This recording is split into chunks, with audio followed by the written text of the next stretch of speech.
美国学者近日就在媒体的面前指出，中美两国现在还没有到必须一战的地步，但美国依然不遗余力地在经济和军事等领域围堵中国。很显然，美国已经陷入了中国陷阱。那么，美国这些年为了围堵中国究竟做出了哪些努力呢？美国学者在媒体镜头前提出的中国陷阱又是什么意思呢？中美关系发生变化的时间节点大约是在2012年前后，民主党政客贝拉克·奥巴马上台之后，就开始对中国采取一系列的限制性措施，试图打压中国的发展。在奥巴马的亲自部署之下，美国商务部开始动用所谓的301调查，限制中兴等中国企业在美国的发展。此时的人们大概还不会想到，这只是美国政坛反华大戏的开端。在美国前总统唐纳德·特朗普上台之后，美国的对华政策开始变得越来越极端。美国对华的贸易限制措施也从个别企业扩展到了整个行业，于是中美贸易战就不可避免地爆发了。在代表民主党的乔拜登上台之后，人们原本以为他会废除一部分特朗普时代的措施，与中国重归于好，但拜登接下来的做法着实令人大失所望。拜登不仅没有废除特朗普时代对华制定的各种贸易不公平措施，他和他的幕僚们甚至还在这些措施的基础上变本加厉地推出了一些针对中国其他产业的不公平手段。毫不夸张地说，中美两国在经济领域的对抗正是在拜登执政时期迎来了一次全面升级的风波。这也让人们逐渐看清了一个事实，无论是民主党还是共和党执政，当今美国政坛中反华的风向都不会改变。先是美国商务部不断地对自中国进口的产品增加关税，后是美国财政部公然无视经济规律，指责中国的产业政策，试图混淆是非，颠倒黑白。就在不久之前，拜登政府的财政部部长耶伦甚至还语出惊人地表示，由于中国政府长期以来为新能源汽车产业提供便利化措施，使中国的新能源产品大幅过剩，中国必须要为此调整产业政策。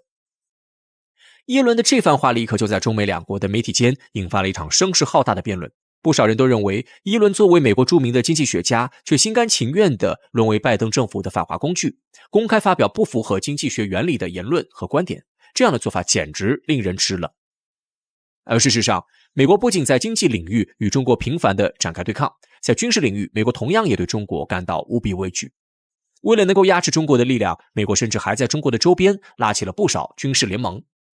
自冷战时期开始，美国就在中国领土的周边维持着军事存在。现如今的驻韩美军基地、驻日美军基地都已经存续了数十年的时间。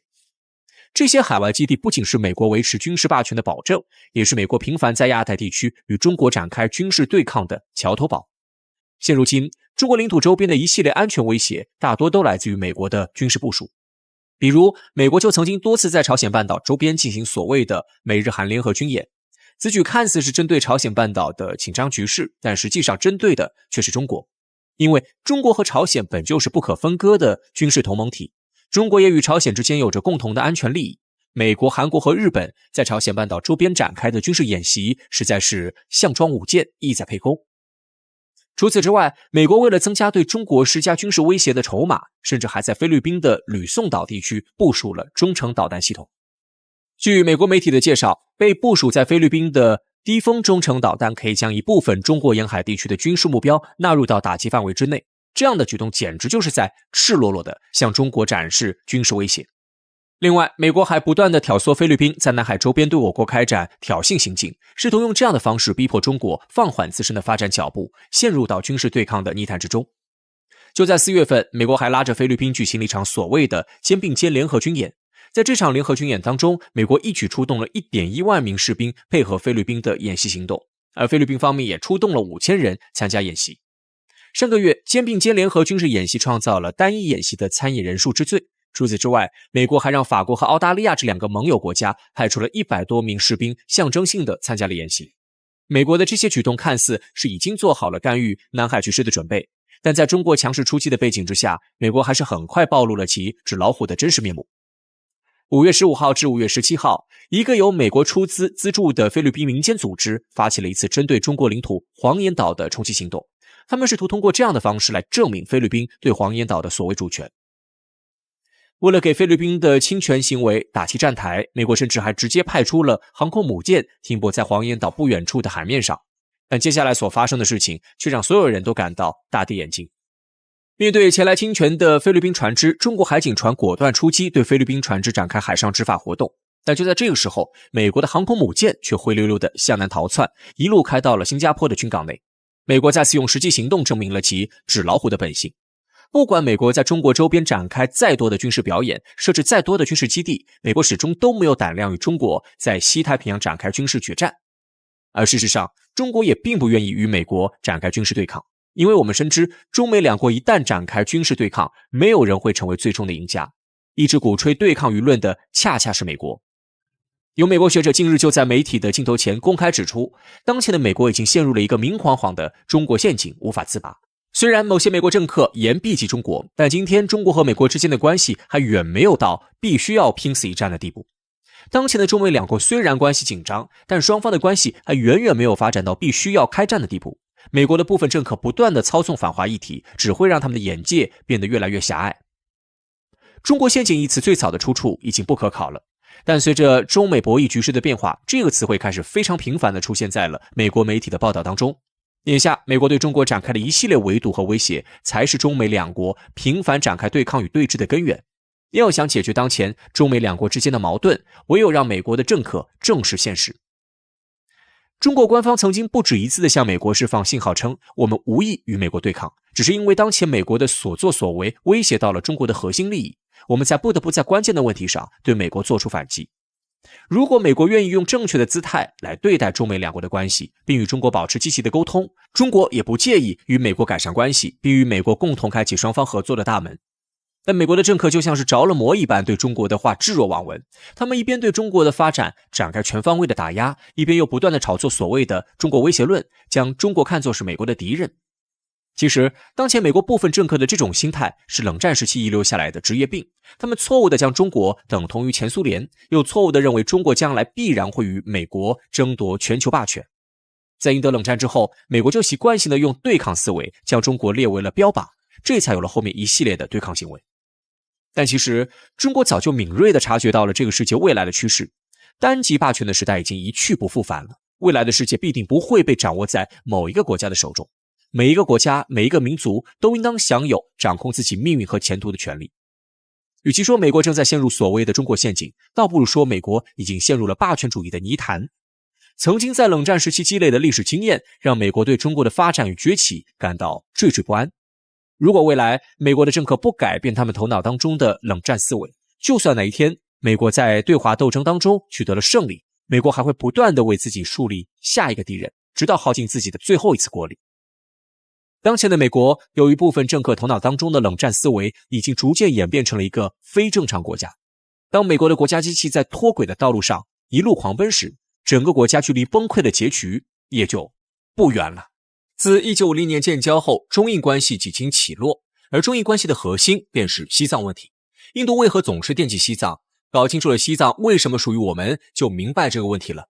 1913年，中英藏三方决定在1913年10月召开西拉姆会议。会议期间，不怀好意的英帝国殖民者在中印之间划定了一条新的边界线，史称麦克马洪线。麦克马洪线将中印边界习惯线向北推进了60公里，把将近9万平方公里的土地划给了印度。尽管此后的中国政府从未承认过麦克马洪线，但英国与印度却始终以此为凭据，企图占领中国西藏地区的诸多领土。除了边界冲突外，印度在西藏问题上还有着更大的图谋。一直以来，印度政府都在给予藏独势力暗中支持。原来，在西拉姆会议上重新划定中印边界不过是英国的表面目的，实际上英国是想借划定麦克马洪线的由头，最终促成西藏的独立。尽管这一阴谋在当时宣告破产，但却在西藏埋下了危险的种子，培植出了一批藏独势力。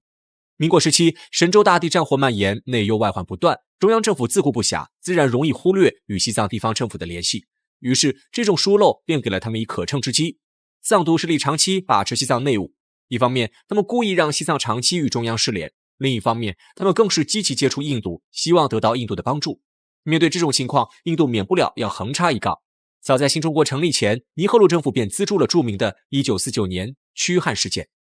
当时解放战争将近尾声，国民党败局已定。以尼赫鲁敏锐的政治嗅觉，他完全可以预测到未来相处多年的邻居必然是中共。相比中国，印度也不过刚刚独立2年，无论如何都不应该树敌，尤其不能得罪中国。而尼赫鲁也知道，中国政府一定不会做出有损领土主权的事，在这样敏感的时间点上，西藏的独立计划恐怕要往后拖一拖。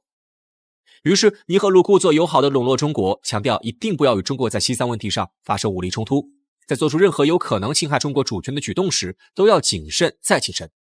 然而，事实证明，这都是印度政府的表面说辞。1949年7月，西藏地区民族矛盾锐化，一场驱逐汉人的行动轰轰烈烈展开。这次建国前的驱汉运动得到了尼赫鲁政府的鼎力支撑。印度一共为藏独分子提供了168把冲锋枪、1260把来福枪、144把轻机枪与将近10万发子弹。毫不夸张地说，印度就是希望西藏能够乱起来。西藏局势越乱，越有利于印度的插手。中国方面当然也敏锐发现了印度的意图。新华社更是在第一时间发表社论，表达了对印度的强烈谴责。正如新华社所说的那样，中国不会允许任何一个外国侵略者吞并中国的领土，无论是过去、现在还是未来，西藏都属于中国。中国的强烈表态震慑了印度，尼赫鲁只能暂时收敛野心，借着建交的机会缓和中印两国的关系。但即便中印两国建交后，尼赫鲁政府也是小动作不断，其中最明显的便是想方设法阻拦西藏解放，暗中帮助其争取所谓的独立。为此，印度不惜发动外交攻势，逼迫中国承诺不在西藏动武，从而确保解放军不会进入西藏。1950年10月至11月期间，印度驻华大使馆3次召回中国外交部，希望中国能够以和平友好的方式解决在西藏的问题。甚至印度政府还不忘翻旧账，细数起自己曾在中国进入联合国等问题上做出的贡献。正是因为深知解放军的实力，印度才如此紧张。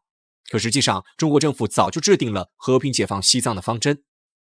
印度自诩为西藏的救世主，这一行为在该方针的衬托下显得尤为可笑。与此同时，印度还打起了联合国的歪脑筋。印度向联合国偷偷告状，摆出受害者的姿态，要联合国主持公道。尼赫鲁亲自下场，义正言辞地表示，中国政府的种种行为威胁到了印度在西藏的利益，因此联合国应当给中国施加压力，不能允许中国军队进入西藏。面对藏独势力在联合国的请求，印度外交部也公开表态，宣布印度将支持西藏申诉。直到尼赫鲁确认中国根本暂时无意打击在西藏的印度机构后，他才打消了这一念头。不过，尼赫鲁只是暂时的屈服，在巨大的利益面前，印度政府从未放弃过鼓动西藏独立。1959年，西藏发生动乱，藏独势力猖獗，中央及时出手，阻止了事态恶化。眼见阴谋破裂，藏独势力只能仓皇出逃，流亡海外，印度成为了他们的首选，而这也是印度政府所默认纵容的结果。直到今天，在藏独势力眼中，印度与美国依然是他们强有力的后台。到达印度后，他们甚至组建了一个流亡政府，还集结了大批叛军在边界活动。倘若没有印度的支持，事态绝对无法发展至此。印度高层的政治意图已是司马昭之心，路人皆知。在印度，甚至有着专门的全印西藏事务委员会，这是印度政府用来帮助藏独势力的铁证。尼赫鲁不惜耗费人力物力，替藏独分子组建了一支印藏特种边境部队，但在表面上看着好心，背地里却早就打好了算盘。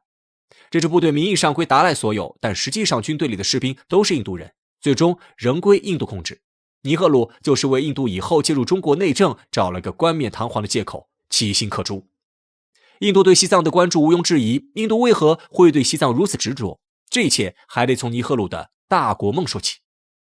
纵观历史，印度与中国其实有着不少相似之处，两国均有着悠久的历史，同为人口大国，地域宽广，幅员辽阔。更重要的是，印度与中国均有着被帝国主义入侵的惨痛过往，最终也都凭借着自己的努力走向独立。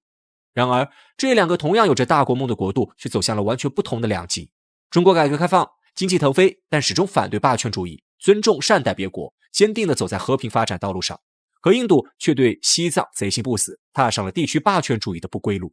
在尼赫鲁的设想中，南亚大陆必须出现一个大印度，而这个大印度恰恰是对大英帝国的一种延续。因此，在西藏问题上，印度政府也决定继承这笔遗产。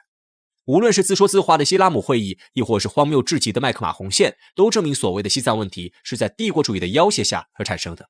当年英国之所以会有这样的对藏政策，是因为英国想要将西藏作为缓冲区。之所以要有一个缓冲区，实际上是因为惧怕中国的发展。历史的经验告诉我们，中国未来必将成为超级大国。西方的中国威胁论思想深入人心，他们都坚信只要中国强大了，就一定会向外扩张。到时候，印度北部边界便会腹背受敌，国家安全体系摇摇欲坠。但是，如果有一个与中央政府分离、实行了高度自治的西藏，那么印度便无需直面庞大的中国，压力自然小上许多。出于这种考量，印度始终在推进西藏成为第三国。倘若中国的领土被分割，那么也免不了元气大伤。如此一来，堪称一举两得。在印度构想的南亚版图中，西藏不光要摆脱中国，更要与中国平起平坐，成为他们称霸道路上最忠实的盟友。除此之外，印度更是无法舍弃自己在西藏的利益。只要西藏陷入混乱，那么印度从英国手中接过来的特权便可再度萌芽。更要命的是，这不仅是尼赫鲁的一个人的想法，也是印度历届政府的追求。在印度政府内部，大国崛起意味着邦联的诞生，而这张宏伟的印度蓝图上，赫然有着中国西藏的身影。除了西藏之外，巴基斯坦与孟加拉也是印度需要征服的对象。印度政客们不遗余力地向民众灌输这种思想，让他们天然认可了干涉别国的错误行为。在印度称霸亚洲的过程中，中国是阻挡其实行霸权主义的头号敌人。只要解决了西藏问题，拿下该地区，令印度的边界隐患得以消除，印度便可以进一步采取行动。讽刺的是，制定这一方针的尼赫鲁内心也明白，不管从长远角度还是短期利益来看，印度都应该和中国搞好关系。只有成为中国的朋友，才能为印度争取更多利益。可纵然如此，印度也无法放弃对西藏的渴望，企图默默蚕食中国的领土。印度的想法十分简单，只要在西藏造成实质性的控制，那么中国政府便也不得不承认。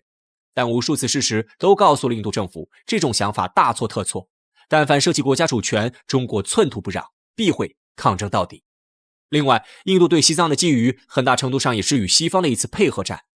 西方纵容印度，也是希望能够通过印度牵制中国发展。西藏问题不解决，中印两国间就无法完全的心无芥蒂，鹬蚌相争，渔翁得利。在未来，西藏仍然将成为中印两国关系的焦点。印度唯有放弃霸权主义的构想，不再干涉中国内政，才有可能走向真正的强大。